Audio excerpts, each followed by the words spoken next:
반갑습니다. 사랑하는 동래중앙교회 커넥팅 중등부 친구들, 한 주간 잘 지내셨습니까? 여러분, 일치월장이란 말 아시나요?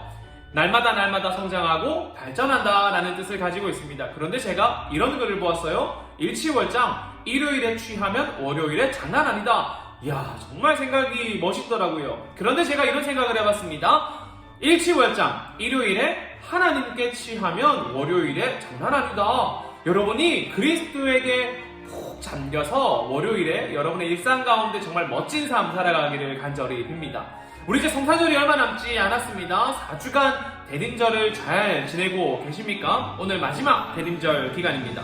예수님의 탄생을 기대하면서 이스라엘 백성들이 가졌던 마음, 우리가 어떻게 성탄절을 준비할까? 지난주에는 회개에 대한 마음을 나누었지요. 이런 준비들을 배워왔습니다. 오늘은 예수님의 탄생을 아는 사람들이 성탄절을 어떤 마음으로 준비했으면 좋을까? 어떤 마음을 가지면 좋을까? 라는 생각으로 말씀을 준비해보았습니다.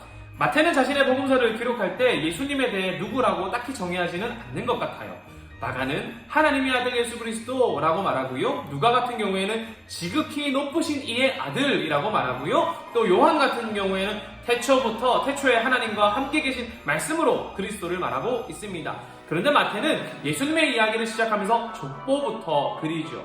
족보부터 쭉쭉쭉 그려나갑니다. 마태복음에 보면 이런 형식이 많아요. 앞에는 무언가 질문을 하고 뒤에는 답을 내리는 형식 말입니다. 예를 들어서 구약에 있는 예언이 앞에 제시가 된다면 구약에 있는 예언이 성취되는 것이 마태복음에 드러난다라는 것이죠. 이런 구조적 형식 안에서 질문과 답을 마태복음에서 찾을 수 있습니다. 마태는 자신의 서문인 1장인 2장에서 예수 그리스도가 어떤 분이며 어디서 오셨는지 그려나갑니다. 자, 그렇다면 마태복음은 어떤 내용입니까? 1장에 어떤 내용이 있나요? 족보가 있지요. 우리 정말 성경 읽을 때 가장 어려운 파트 중 하나 아닙니까? 누가 누굴 낳고 하는 이 이야기 들으면서 벌써부터 막 성경 읽는 게 힘들어집니다. 자, 그런데 이 마태가 의도하고 있는 것은 무엇일까요? 이 족보를 기록하면서 무엇을 의도하고 있을까요? 바로 예수님이 이 땅 가운데 어디서 뚝 떨어져 나타나신 분이 아니라 역사 가운데서 하나님의 이끄심 가운데서 우리에게 나타나신 구원자이십니다 라는 것을 강조하기 위함입니다. 예수 그리스도의 사람은 우리의 역사, 우리의 삶과 긴밀한 관계를 맺고 있습니다 라는 것 말이죠. 자, 족보를 보면 이렇습니다. 아브라함부터 시작해서 다윗을 지나 예수 그리스도에게 옵니다. 자, 그렇다면 다윗의 혈통이라는 것을 알 수 있죠. 여러분, 이 혈통이라는 얘기 들었을 때 어떤 생각이 드십니까? 좋은 혈통이겠지 라는 생각이 들겠지만 아마 이스라엘이 가졌던 마음은 좀 달랐을 것 같아요. 다윗의 혈통, 다윗에게서 오신 왕이라는 말은 그 사람들에게 이런 것입니다. 다윗이 꿈꾸었던 나라, 완전한 그 나라를 성취시켜 주실 분, 완성하실 분, 그분이 바로 다윗의 혈통이란 말입니다. 자, 우리가 기다려온 메시아가 오신다는 이야기를 마태가 기록하면서 그렇다면 마태의 마음은 어땠을까요?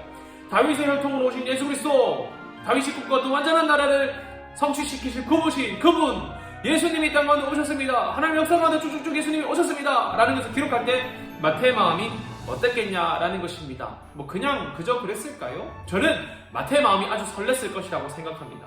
왜냐하면 족보를 보면 이런 게 있어요. 복음서 기자들의 이 각자 차이가 있겠지만 마태가 그려내는 복음서에서 이런 것을 볼 수 있습니다. 모든 역사와 모든 흥망성쇠가 하나님의 역사 안에 있고, 그리고 그 역사의 마지막에 예수 그리스도가 오셔서 우리를 건지신다. 어떻게 할 수 있냐고요? 이런 거 보면 알 수 있습니다. 본문에 보면은 바벨론에 잡혀가는 내용이 있어요. 바벨론에 잡혀가는 사람들의 이름도 나옵니다.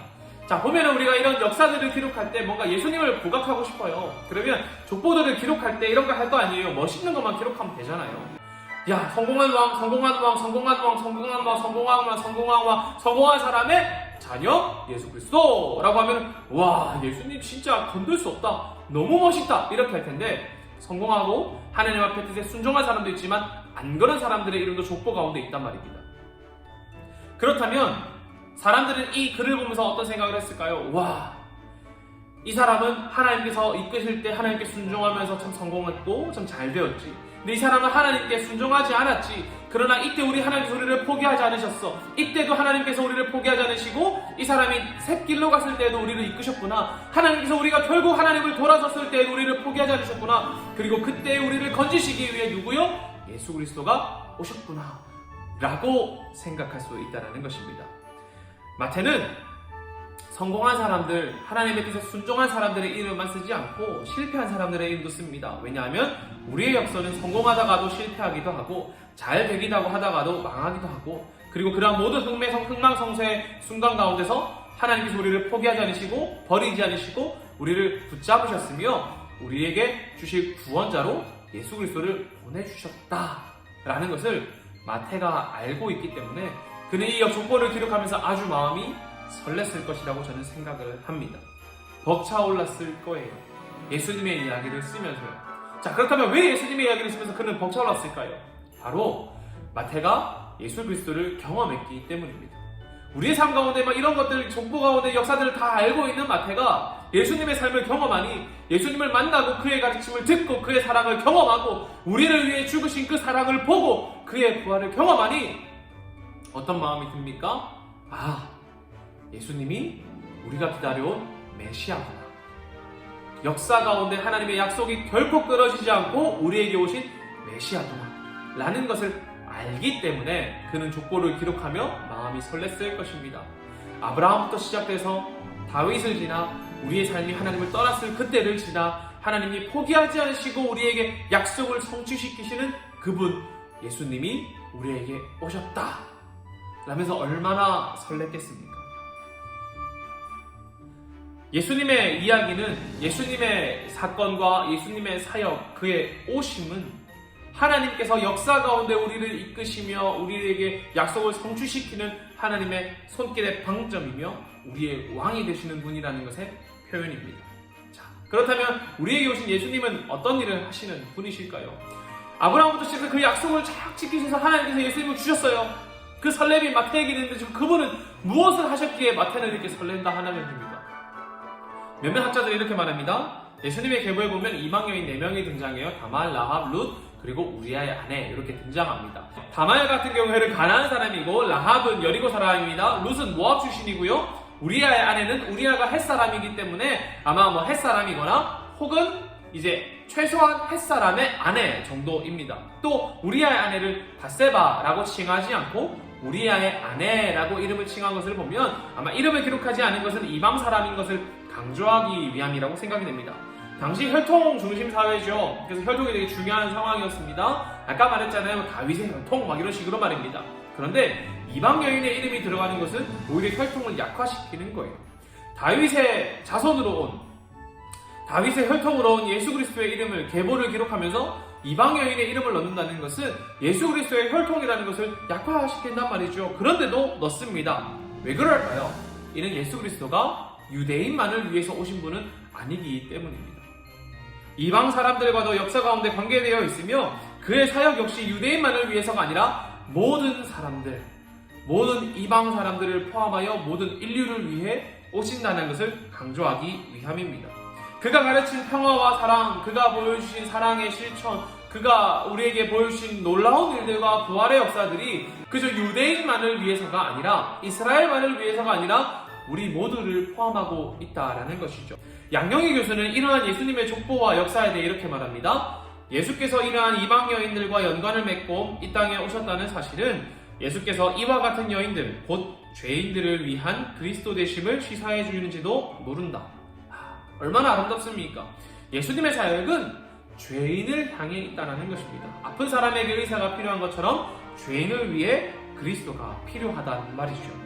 예수 그리스도의 사역은 모든 죄인들, 곧 이스라엘을 넘어 이방까지 그리고 온 세상을 덮으시는 사랑입니다. 그 사랑을 경험했기 때문에 마태가 예수님의 이야기를 기록하며 그의 가르침을 기록하며 족보부터 써나가며 예수님을 표현해 나갈 때 설렌다라는 것이죠. 벅차오른다라는 것입니다.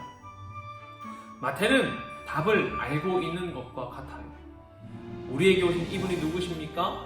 역사부터 지금까지, 과거부터 지금까지 우리에게 계시는 분이시며 그가 행하시는 일은 우리를 건지시고 살리시는 일이며 우리 유대 이스라엘 사람뿐만 아니라 온 세상에 있는 모두를 향한 사랑의 선포라는 것을 알기 때문에 마태는 기록할 때 설렙니다.